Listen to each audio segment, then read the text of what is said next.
You have 8th graders today creating companies. Probably making more than me. But No, making more than all of us. all of us. The child should actually have all subjects till the child graduates in high school. Then it's about specialization. Like I said, maybe Tendulkar played at 16. Not everyone can. So what do you do therefore as an approach to learning to make sure your child has all the exposure, and then they let them decide what they're good at, what they're passionate about. They could be two different things. What they do is beautifully entwined.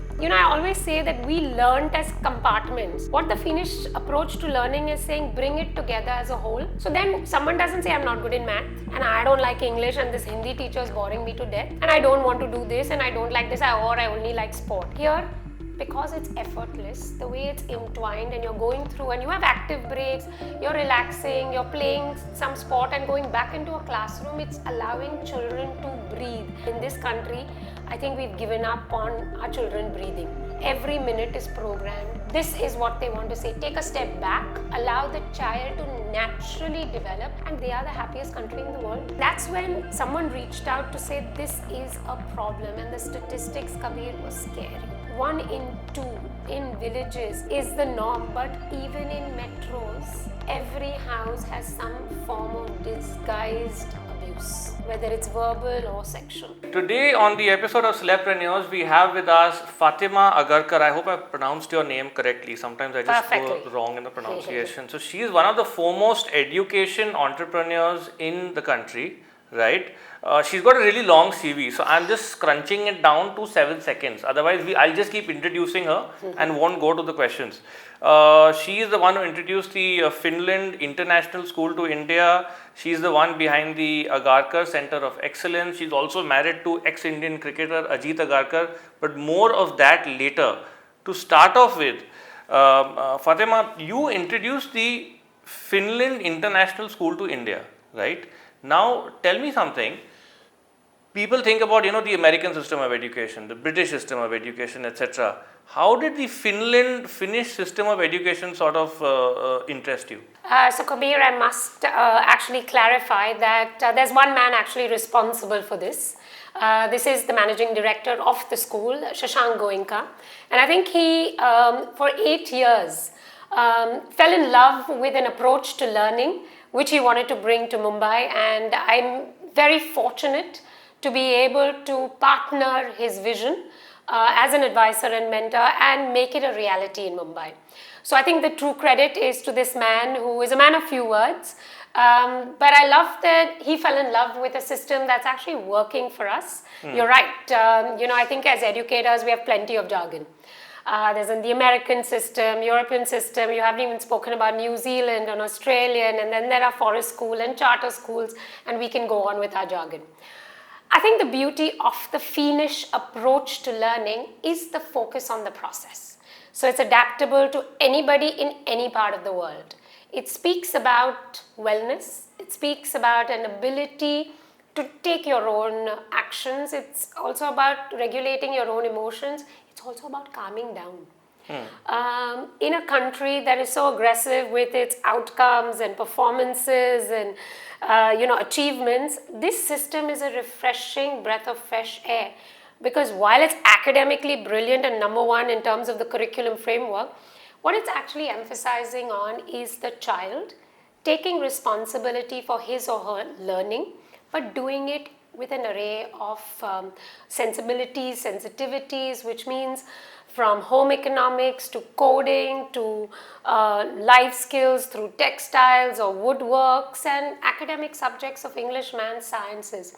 But it's also about a child through personalized learning plan really figuring out what I'm good at, what I need help with, what I need support with, and it's okay to not get it right perfectly. I always say, and this is my favorite line, it would be blessed if everyone could be born a Sachin Tendulkar.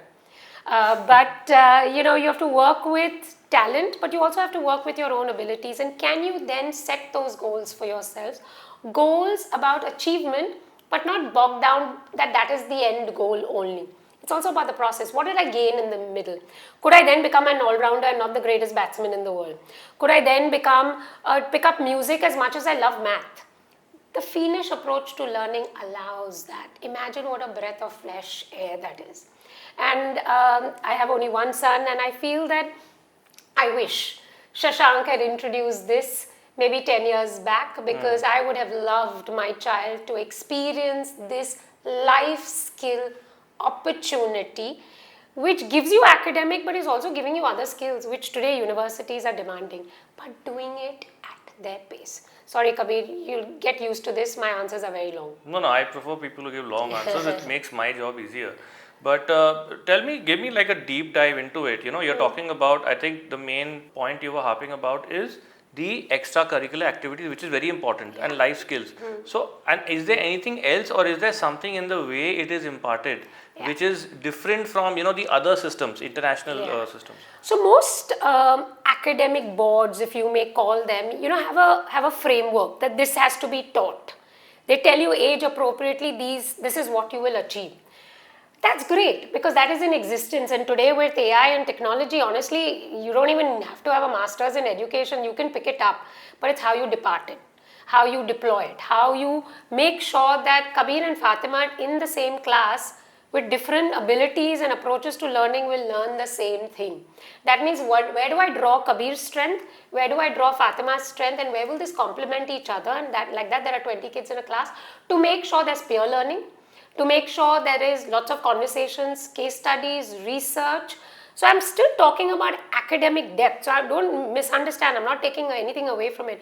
But what it's also saying that after a math period, there's an active break where you're forced to unwind before you go on and go into a textiles lab, and you're doing sewing or you're stitching or you're making a puppet. But that puppet theory is still science, which is forwarded from the math that I have taken on. So what they do is beautifully entwine. I always say that we learnt as compartments. What the Finnish approach to learning is saying, bring it together as a whole. So then someone doesn't say, I'm not good in math, and I don't like English, and this Hindi teacher is boring me to death, and I don't want to do this, and I don't like this, or I only like sport. Here, because it's effortless, the way it's entwined, and you're going through and you have active breaks, you're relaxing, you're playing some sport and going back into a classroom, it's allowing children to breathe. And in this country, I think we've given up on our children breathing. Every minute is programmed. This is what they want to say. Take a step back, allow the child to naturally develop, and they are the happiest country in the world. So imagine the happiest country in the world now bringing to our country their happiness quotient, and we are an emotional country with all our traditions and cultures. It still can be absorbed in their pedagogy, because learning is all about culture and tradition. It's about science, and it is about math. So then you're right. When you say extracurricular, we call it co-curricular. We call it the holistic week. So they will do horse riding in the morning before they come to school. But on a Friday afternoon, after the heavy week, they go off to NSCI to play squash or basketball, because we are in Mumbai with our small confined spaces. But that doesn't stop us from introducing all of this. If you let a child develop with all skills, and I'm an all-rounder's wife, and Ajit has often reminded me that in education, parents tend to specialize too quickly. My child is very good in math, my child is very good in English. How do you know that? You have put that label on your child, but the child should actually have all subjects till the child graduates in high school. Then it's about specialization. Like I said, maybe Tendulkar played at 16. Not everyone can. So what do you do, therefore, as an approach to learning to make sure your child has all the exposure, and then they let them decide what they're good at, what they're passionate about. They could be two different things. But this approach to learning, the personalized learning plan, every child, every year will work with the teacher, parents, and himself or herself, and create a plan for what they want to achieve in a year. And I'm talking as early as nursery. So the onus is on the child's learning. When you do that, I think it creates a non-stressful environment. And whether it's the UN sustainability goal, for me, it's a big goal. Mental health and well-being are two important components, which is why that all-rounder tag comes in. You have to play sport, you have to eat well, which is what they're doing in home economics. They're, as early as nursery, they're going and making their fireless oats porridge. I have a 7th grader who's come in and said in 7th standard, that's the first time he's ever tasted spinach. Because he didn't realize how tasty it can be. But when he had to research his own recipe... Or maybe he doesn't know that spinach is called palak in Hindi. Yeah, he said, palak paneer to bada acha hai. Maine nahi pehle taste kiya because, hey, listen, I'm not a vegetarian. But I'm just saying the simple thing is he researched his recipe, he cooked it, he had to clean, he had to plate it, he had to present it, he had to show proportion, and he ate the most. It's about what you do to make it a fun environment for children. I think bringing back the fun in learning is a big part of the Finnish approach. And I think it's a welcome breath of fresh air, especially to our city. And if someone asks you that, you've probably already answered the question, but in today's fast-paced modern-day world, especially in the Indian context, what kind of an edge would it give? But I think you've already answered it by saying that it's giving you an all-round approach and also making you understand the importance of just pausing and then going about the other activities. So, a lot of emphasis on research, Kabir, which basically means you can't randomly make statements without evidence. You have to back it up with facts. That means you have to read that much more. A topic like, one of the 5th grade topics, very interesting. Does economic development hamper culture and heritage? It's a grade 5 topic. Now you think about it, that topic is linked with financial literacy. You have to understand what economic development means. You have to understand what culture and heritage is to your city. You have to understand a bit of evolution, history, geography. So it's coming up to all subject areas but linked to a topic. Now, when you do that, it's interest, it's desire, it's genuine understanding, and then you are allowing them to learn from each other. So what it's also doing is, I have to be patient here, Kabir is taking so long to finish, or Fatema is talking endlessly, I have to make my point. So it's also teaching them the art of presenting, communicating, debating, good research vis-a-vis just cut and paste and using ChatGPT. It's just teaching them responsibility. My point is, this is why and I call this beautiful approach to learning because it is without tuition teachers. No tuition teacher can do this because I have to be attentive in class to know what happened. Textbooks are in existence, but they are using 8 textbooks. If I tell you that, you'll say, "Arey wah, bahut padha liya." But the point is, those textbooks are research books, and then they make their own notes. Then they're creating their own mind maps. So basically, they're learning without rote learning, but learning to understand and then be able to communicate. You're right about regulation. This is an era where, sorry to say, but social media actually influences me as well. Sometimes I feel, I think I'm overworked. Because I read some post, I heard somebody on the podcast say, we're too stressed, there's not enough me time. Our kids learn to say we have to pause when it's overwhelming. What do we do? What are we feeling? Are we feeling tired, frustrated, irritable, angry, or are we just hungry? Let's also figure out what we're feeling and what do we do next. Is it life-threatening? No, it isn't. So how do we approach it? So basically you're teaching them all the skills that I think HR heads are looking for when they're hiring people, decision makers, problem solvers, people who are authentic, original, who are able to collate information and present it quickly. And technical skills come, but that is your area of specialization. So I keep saying this, there are way too many Indian parents who are still waking up in India, waking up their child in Boston because university jana hai.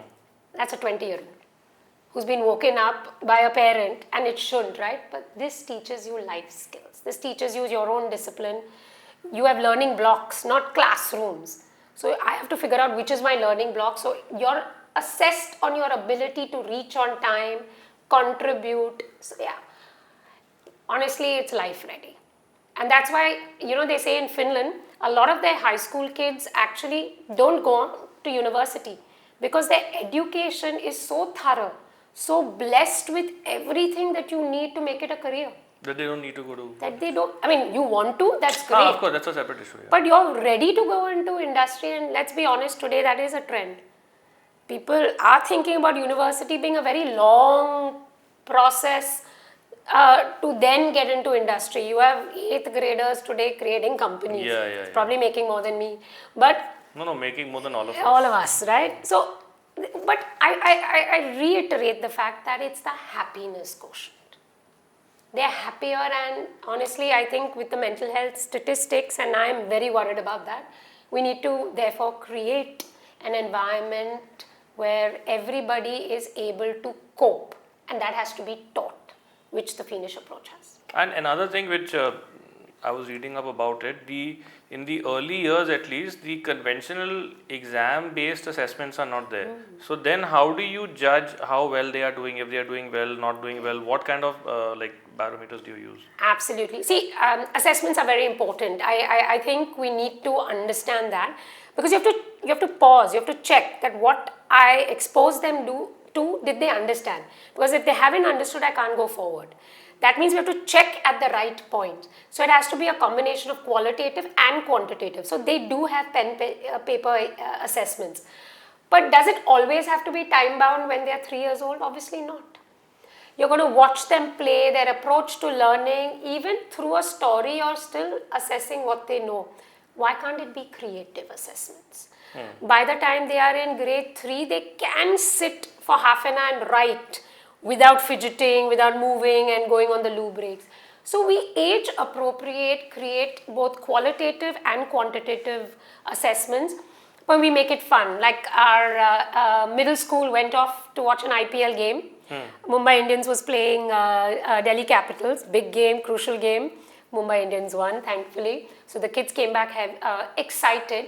But what the English teacher smartly did is she used cricket, which was their motivation, to get them to do a critical review of any piece. It could be a book, it could be a movie. She said, I know my kids love cricket. If I take them to a cricket game, I know that I will get the best out of them because they're passionate. Then I can assess them for the skills that I have taught them. Because, with a review, there's critical thinking, there's analysis, there's also, creative writing, because you'll have to summarize it, you have to get the key points out, you have to pay attention. So she's saying, I'm assessing them for skills, not content. And if I give them the content of their choice, aren't they better equipped to perform? So using that, and then the regular pen and paper as well, she balanced it out. She's actually admitted that the best essays, if you want to call it that, have been because of the cricket match. She said, I just had their attention. But if I made them read Perry Green, all boys reading a girl's book, I don't like it. Obviously, yeah. So, this is the beauty, because they think about the child. And they want to know what the child is interested in. And if you plan a curriculum around a child's interest, I'm telling you, this world will be a happier place. And I think cricket is obviously one of the most obvious. We are Mumbaikars.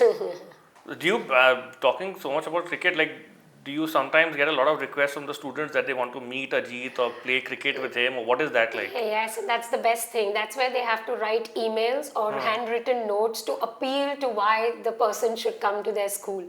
So the English teacher will say, if they've asked this has to be assessed, just ask them to write 100 words and send it. Oh, miss, every time we ask, you want to make us write. But they're super excited. And I think they've got enough memorabilia thanks to Ajit. Okay. They're waiting for him to come after the series as soon as they come back to school. That coincides with our series getting over, and they've got more than 100 questions for him. So I had to say that this is time bound. So how do you prioritize? That led to another debate and discussion. But yeah, that's the fun part. And I think Ajit enjoys spending time. Because what it also does is it allows us to assess the children about their ability to speak to professionals in a capacity that also represents their thought process. So we ask Ajit, and we will ask Ajit to also fill in what he thought of the quality of questions. By the way, that's an art as well. Framing a right question. Of course. And this is what we also build in terms of skill. So it's not just about textbook, but it's also so much that will help them in real life. I mean, who knows, there may be a Kabir sitting in that middle school who will be interviewing somebody someday. Clearly, the way I was in middle school, he'll be clueless about what he wants to do. Well... But, so moving on from Finland and cricket, now how did the idea for Agarkar Center of Excellence come about? And for the ones who don't know, what exactly is it about? Yeah. This is something that both Ajit and I were passionate about. We felt that eventually, through both our careers and education and sport, it's a happy marriage to something that we want to eventually contribute to, which is creating a foundation that supports student athletes from marginalized societies who perhaps don't get opportunities because they're too far off in those small towns that don't have infrastructure. But to reach that goal, we have to start somewhere. And I learned this from Andre Agassi when he spoke about his foundation. He said, first 2 years in a foundation, you'll get, funds and resources. But you have to make it a sustainable model that even after you leave, that legacy continues. That means it has to have a model. It has to have a model where you are creating cash flows. The idea then came out to say, let's do it as Agarkar Center of Excellence, where we train teachers, we'll train student athletes, we'll set up schools, we'll run sports academies eventually. But identifying that every owner or entrepreneur in education will have different needs. So A to Z of what they need is basically Agarkar Center of Excellence. So somebody only wants teacher training, somebody only wants curriculum development, somebody only wants workshop for their parents, somebody only wants to set up more schools or re-engineer their schools, or they've done one program, they want to try another program. We are what I call all-rounders, and we deliver customized solutions to anybody looking for any solution in education. So A to Z, we have it all. So when exactly did A start off? It actually started off because of COVID. We realized that there was time, there was no cricket happening, schools were shut, we were all online, and we decided that let's start embracing this. But obviously with my previous experience, because I've set up 2 companies previously, it all came together, and Ajit was free. And I think his father has always told him that cricket has given you your life. It's important to pay it forward. So that's where it began. And I think the goodwill created by the kind of work that I've done in education meant that 5 more owners wanted to set up 5 more schools. And you know how it is. One thing leads to another. I'm not complaining. I love it because I'm pan-India.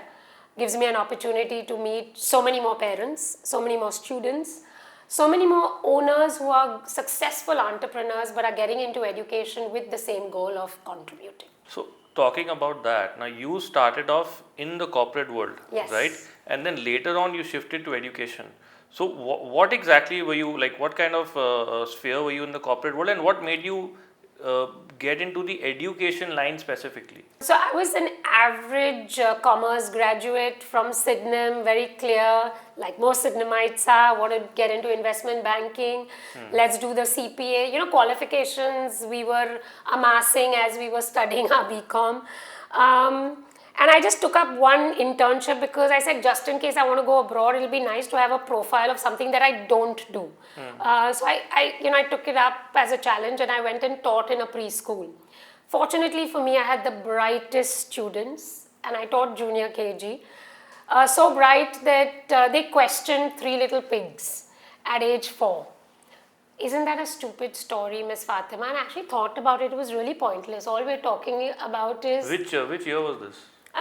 This is when I was in FIJC, 93. This is 1993. That kid was bright. So the kids were questioning, but you also needed which place was this? Like where it was a preschool called Children's Nook. Where?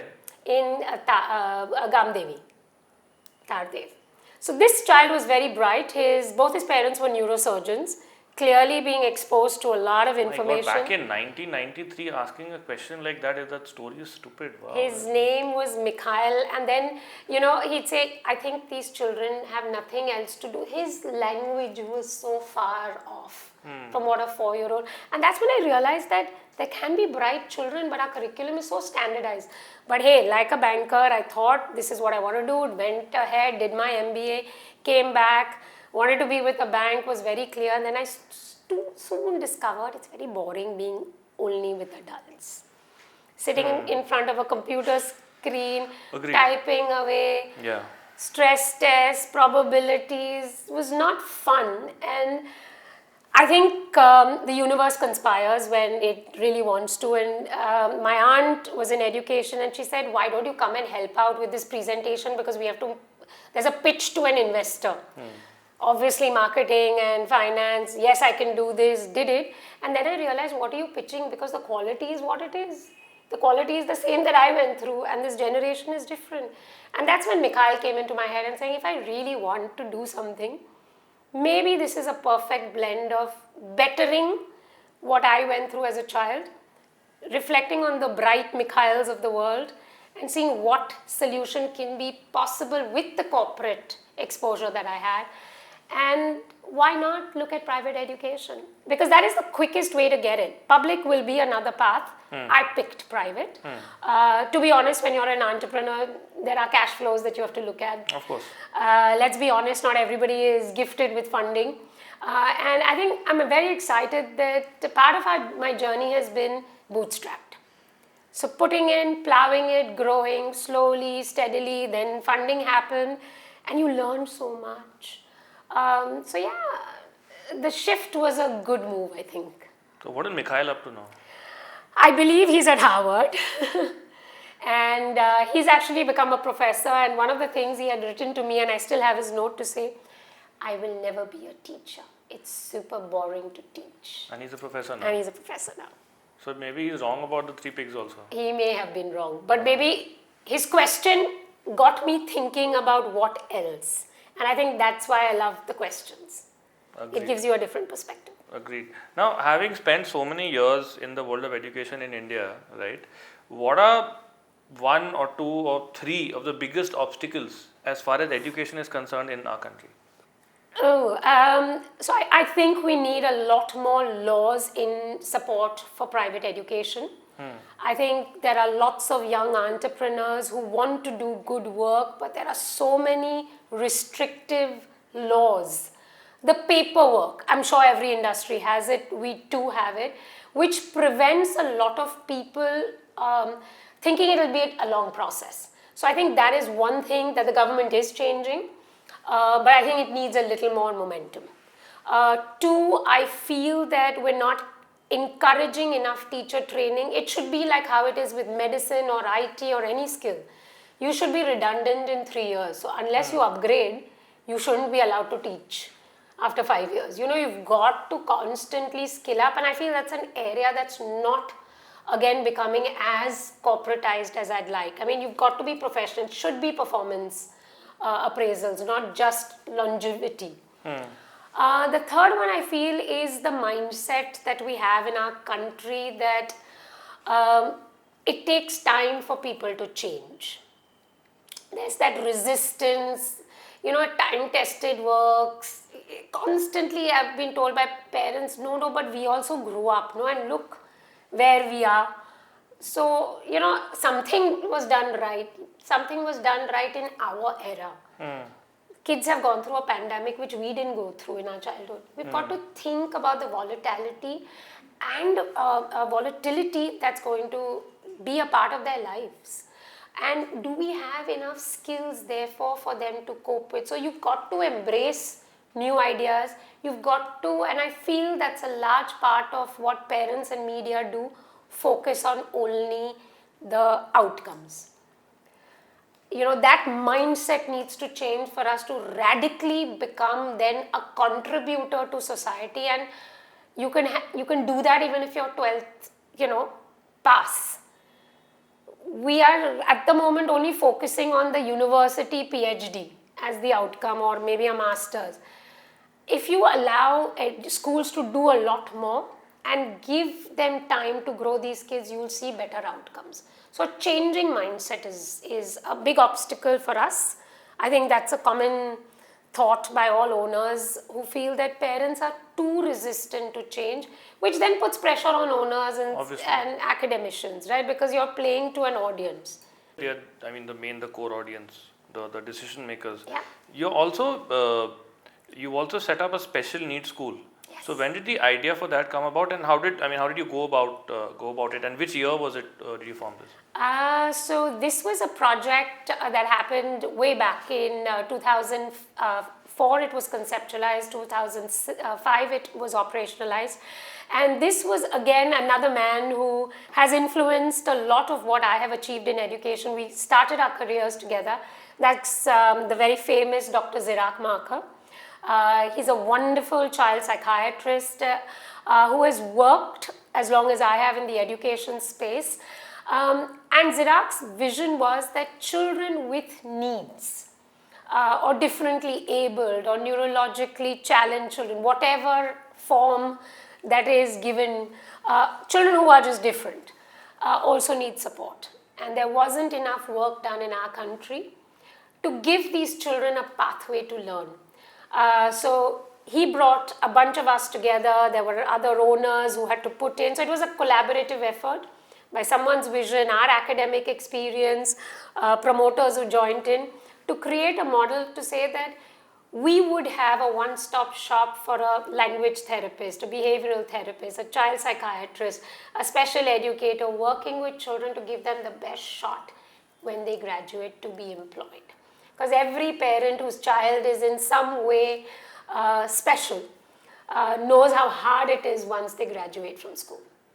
Unfortunately, industry is not receiving them, and we started at a time which was very primitive. Yeah. Today, there's a lot more acceptance. But, this is the beauty of education. You meet such visionary partners, collaborators, and I think the men have led the way. Yeah, I mean, especially the fact that you started, I was pretty surprised that you started off way back in 2004. Yeah. I was expecting you to say maybe like in the last few years or something. We were one of the first ones to say we will create an integrated program. Remember, at that time, parents didn't even want to admit their child was differently abled. And we had some very affluent and very advanced and progressive families who just did not want anyone to know that the child was special. I think part of that mindset has changed, where, if you're sick, you take a paracetamol, right, to address that particular ailment. Why can't you address an ailment? Today, it's become a fad, which is another extreme, but back then we just wanted acceptance. And I think very pioneering in what we were able to achieve. A very collaborative effort. Dr. Zirak Marker and his wife Pia Marker was the principal. Special educator par excellence, customized IEPs done for every child. Because when children are on the spectrum, it's not easy to customize any plan. It changes, there's so many needs. And I think it needed an owner to put in money. It needed someone who would operationalize administratively. It needed someone who specialized in it. So much can be achieved with teamwork. And I think that was a very, very good example of it. Moving on to this part, you're also a special advisor of the Child Chapter Association. What do they deal with? I believe they deal with child sexual abuse as one of the aspects. And what did you realize about this area once you got involved in it so heavily? So this was a beautiful collaboration thanks to LinkedIn. So social media can create amazing collaborations, and I often post and I share thoughts, and I'm very moved and passionate about child well-being. And it's a bell curve. It'll keep, there'll be ups and downs, but what do you do to help those children? And that's when someone reached out to say this is a problem, and the statistics, Kabir, was scary.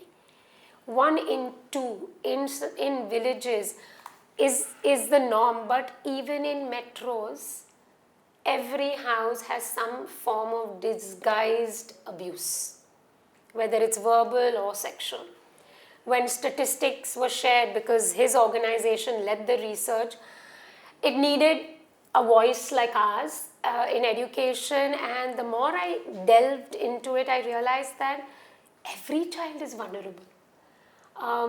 And one is identifying what the problem is, but the other was the solution to never let it happen again. So more preventive than reactive. I also learned that we need a lot more attention to it, a lot more awareness to it. Childline does a lot of work, so they've tied up with Childline as well.